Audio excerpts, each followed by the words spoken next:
Moses Chen built a billion-dollar AI empire predicting human selfishness with 94% accuracy. Then he gave his credit card to a homeless mother begging outside his office. What she bought in the next 2 days destroyed every algorithm he'd ever written about human nature. Welcome back, my family. Welcome back to Tales, your family channel. May the Almighty envelop every woman in a gentle, healing light so that every hidden hurt within her finds peace at last. May the one who has given her strength bless her with mornings filled with hope, nights filled with comfort, and days that bloom with joy she doesn't have to seek. May every woman who has endured pain in silence be granted miracles that elevate her spirit. May every mother, daughter, sister, and wife be surrounded by love that safeguards her, respect that elevates her, and blessings that follow her wherever she goes. May her heart remain whole. May her dreams continue to shine, and may her value be recognized as heaven honors those who give more than they ever receive. And my family, your love is the pulse of this channel. When you're quiet, it feels like I'm speaking alone. But one comment from you, one moment of your presence, reminds me that I am not on this journey by myself. I promise from deep within that I will respond to every message you send. If your heart is sincere, like the video. If your love is genuine, say, I stand with Tales. And save the part of him that had stopped believing people were worth saving. Moses Chen had stopped believing in goodness the day his company hit its first billion. Success had a way of revealing humanity's ugliest side, the lawsuits, the betrayals, the friends who morphed into investors the moment his net worth went public. Each million earned seemed to cost him a piece of faith, until by 34, he'd built an empire in artificial intelligence that could predict human behavior with frightening accuracy. But he couldn't predict why that success left him feeling so hollow. His father's philosophy had shaped him like code shapes a program. Cold, logical, unforgiving. People disappoint you. Data doesn't. And for years, Moses had believed it. Until a homeless single mother holding a 4-month-old baby looked up at him with exhausted eyes that somehow still held hope, and everything he thought he knew began to fracture. How old? Moses asked, nodding toward the infant. Nancy looked up, startled. Her eyes were exhausted but alert, the kind that had learned to expect cruelty disguised as curiosity. 4 months, she whispered. Her name is Mary. Something about the way she said it, with such tenderness despite the cardboard beneath her and the November wind cutting through her thin jacket, made Moses's chest tighten. When did you last eat? He asked. Yesterday. No shame in her voice, just fact. But Mary's fed. I'm still nursing. She's okay. She's okay. Not I'm okay. Not we're okay. Just the baby. Moses stared at the worn blanket barely covering them both, at the small backpack that clearly held everything Nancy owned in this world. His algorithms had predicted human behavior based on self-interest and survival instinct, optimization of personal resources, prioritization of individual needs. And here was a woman who defied every data point. Mary stirred, tiny fingers curling and uncurling like petals reaching for sunlight that had long stopped shining on them. The decision formed before Moses could logic his way out of it. He wanted to test her. But deeper than that, terrifyingly deeper, he wanted her to prove him wrong. He reached into his wallet, past the cash, and pulled out his American Express black card. The black card glinted between his fingers like a challenge to fate itself. Nancy's eyes widened. Sir, I don't. Take it, Moses interrupted, his voice softer than he expected. For 48 hours. Buy whatever you need. Her hands trembled as she stared at the card like it might vanish if she breathed too hard. Why would you trust me? It was a good question. His lawyers would call it reckless. His board would call it insane. His father would call it proof that Moses had gone soft. Because I want to see something, Moses said, the truth surfacing from somewhere raw and unguarded. I want to know if I'm wrong. Wrong about what? About people. The words hung between them, heavy with years of disappointment he'd buried under quarterly reports and algorithm updates. Nancy took the card with both hands, reverent, careful. Mary stirred in her arms, a soft whimper quickly soothed by her mother's gentle rocking. I'll bring it back, Nancy promised. I know, Moses lied. He didn't know anything anymore. As Nancy gathered her blanket and backpack, everything she owned compressed into one worn bag, Moses felt something he hadn't felt in years, genuine fear. Not of losing money. Fear that this homeless single mother would confirm what his father had always said. That given unlimited resources, people chose themselves. Always. He watched them disappear into the afternoon crowd, just another struggling mother in a city that had stopped noticing. Moses returned to his office, but the venture capitalist's presentation faded to white noise. Instead, he opened his banking app, watching the screen like a man waiting for test results that might diagnose his soul. Hours crawled by with agonizing silence. 6 p.m. Nothing. 9 p.m. Not a single transaction. Moses sat in his penthouse, venture capitalists long dismissed, quarterly projections abandoned on his desk. The floor-to-ceiling windows framed the Bay Bridge's glittering lights, but he saw only the banking app glowing in his hand. Midnight. Still nothing. Asterisk, did she lose it? Sell it to someone else? Is she too afraid to use it? Asterisk. He paced the imported marble floors, each refresh of the screen feeling like checking a pulse that refused to beat. The city sprawled below him, millions of lives, millions of transactions happening every second. But the one that mattered remained stubbornly absent. His father's voice crept back like malware through his thoughts. Asterisk, people always disappoint you in the end. Asterisk. But underneath the familiar cynicism, something else stirred. Something that felt dangerously like hope. He wanted Nancy to prove his father wrong. Needed her to, in ways that had nothing to do with data and everything to do with the hollow ache that no amount of success had filled. 2 a.m. Moses stood at the window, phone clutched like a lifeline, eyes burning from sleeplessness and the city's reflected glow. Then at 2:47 a.m., his phone chimed. Transaction alert, $43.72, 24-hour pharmacy, Mission District. His heart hammered against his ribs. Not jewelry. Not a hotel. A pharmacy in one of the city's roughest neighborhoods. Moses stared at the screen, heart pounding. What did she buy?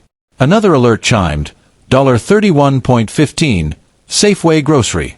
Then, $67.00, Urgent Care Clinic. He sat down hard, piecing it together. Diapers. Formula. Medicine. Survival purchases for Mary. Relief flooded through him. She wasn't squandering it. But he wasn't prepared for what came next. Transaction alert, $200, St. Anthony's Family Shelter, donation. Moses stared until the numbers blurred into incomprehensible shapes. A homeless woman, with unlimited money, had donated to a homeless shelter. Every algorithm he'd ever written about human self-interest shattered in that moment. Every prediction his AI had made about survival instinct and resource optimization crumbled to dust. Something cracked open in his chest, not disappointment, but something far more devastating. Something that felt like grief and hope colliding at impossible speeds. Tears formed for the first time since his mother's funeral 27 years ago. I need to find her, he whispered to the empty penthouse. He grabbed his phone, hands shaking. Take me to Mission District. Now, he told his driver, voice raw with urgency he didn't understand. Dawn hadn't broken yet, but Moses Chen was already racing through San Francisco's sleeping streets, chasing something his billions had never been able to buy. Proof that goodness still existed.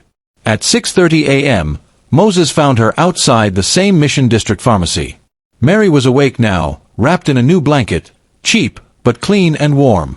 Nancy knelt beside two other homeless women, handing out granola bars from a grocery bag, sharing what little she'd bought.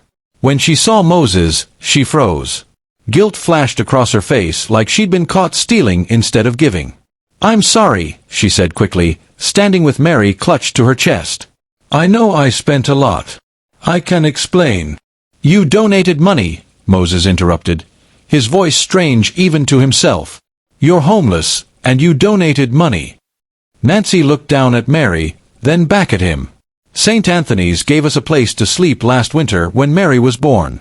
They were full this week, but they need help. People colder than us need help. Moses felt his carefully constructed worldview crumbling like code corrupted beyond repair. What else did you buy? He asked, throat tight. Nancy showed him, embarrassed as if modest spending required apology. Diapers. Baby medicine for Mary's cough. Formula, just in case stress dried up her milk. A medical kit. Socks. Nothing for herself. Not clothes, not food beyond the granola bars she was already giving away. And this, she added quietly, pulling out a small paperback book from her backpack. Goodnight Moon.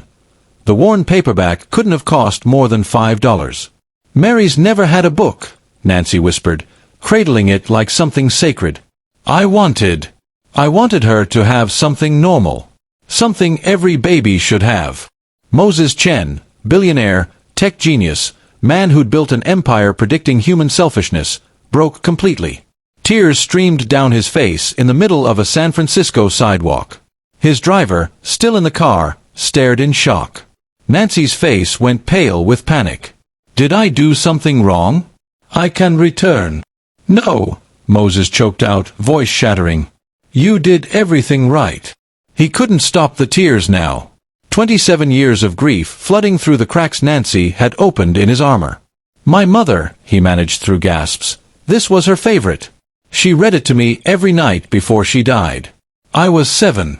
I haven't thought about this book in decades. The memory hit him like physical pain. Her voice, her warmth, the belief in goodness she'd carried that the world had beaten out of him.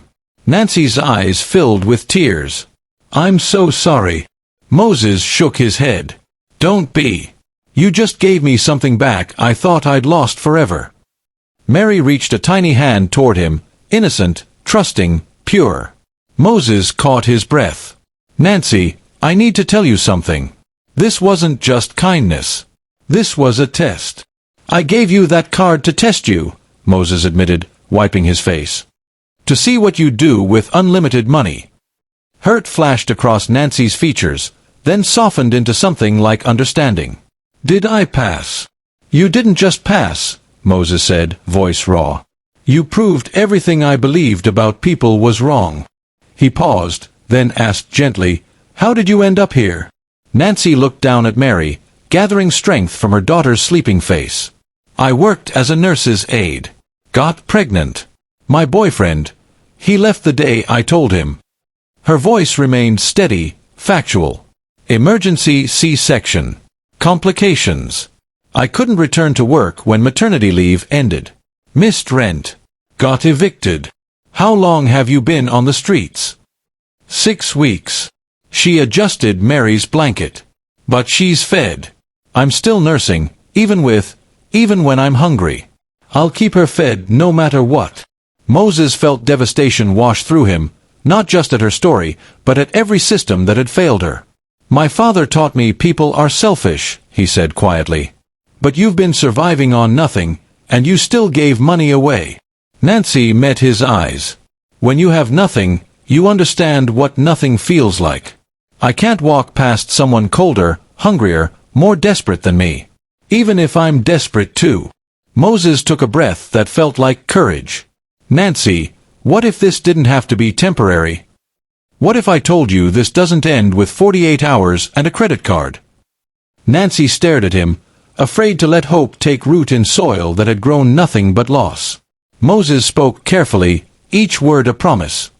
A fully furnished apartment. 1-year lease paid in advance. Healthcare coverage for you and Mary, including therapy, nutrition support, everything you need. A job at Chen Technologies. Administrative role, flexible hours, on-site daycare. He paused. And an education fund for Mary. $50,000 to start. Nancy's legs buckled. She sat hard on the curb, clutching Mary, tears streaming silently. Why? She whispered. Why would you do this for us? Moses knelt beside her, the way she'd knelt in front of his building yesterday, a billionaire meeting a mother at eye level. Because you reminded me what wealth is actually for. Not to prove people are greedy. To prove people are worth believing in. The test had never been about Nancy. It had been about whether a man who'd lost faith in humanity could learn to see goodness again. She nodded, unable to speak, and Moses gently took the Goodnight Moon book from her trembling hands. Keep this, he said softly. Read it to her every night. Remember that even in the darkest times, there's always morning. An hour later, Moses, Nancy, and Mary walked toward Chen Technologies' tower together, an unlikely trio that looked nothing like a press release and everything like redemption. Moses pulled out his phone and dialed a number he hadn't called in months. "Dad," he said when his father answered, "I need to tell you something. You were wrong. And I'm going to spend the rest of my life proving it." The city hadn't cared that Nancy was dying by degrees. But one man stopped. And in stopping, he saved 2 lives, Nancy's and Mary's bodies, and his own soul. Sometimes the greatest test isn't what people do with your money. It's what you do with your power to change their world. Thanks you for staying till the end. God bless, and please don't forget to subscribe because more interesting stories are up next.